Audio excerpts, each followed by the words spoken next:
নুরুল হক নূরকে দেশের বাইরে উন্নত চিকিৎসার জন্য পাঠানো হবে। আজকে আমি নিজে নুরুল হক নূরের যে অবস্থা দেখেছি, এতে করে মনে হচ্ছে পরিকল্পিতভাবেই হত্যার উদ্দেশ্যে সেনাবাহিনীর কতিপয় সদস্য এবং পুলিশ বাহিনীর কতিপয় সদস্য পরিকল্পিতভাবে নুরুল হক নূরকে টার্গেট করে হত্যার উদ্দেশ্যেই এই ধরনের হামলা চালিয়েছে।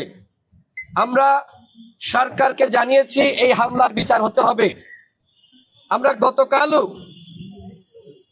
বিক্ষোভ সমাবেশের মাধ্যমে সরকারকে বলেছি, যেহেতু জাতীয় পার্টি ফ্যাসিবাদের দোসর এবং তাদেরকে কেন্দ্র করেই তাদের রাজনীতিকে আবারও পুনর্বাসিত করা নিয়ে একটি পরিকল্পনা ছিল, সেই পরিকল্পনার বিরুদ্ধে যেহেতু নুরুল হক নূর সহ আমরা কথা বলেছি, মুখোশ উন্মোচন করেছি, তাদের পরিকল্পনা ভেস্তে যাওয়ায় মূলত নুরুল হক নূর সহ আমাদের শতাধিক নেতাকর্মীর উপরে এই ধরনের আক্রমণ করা হয়েছে।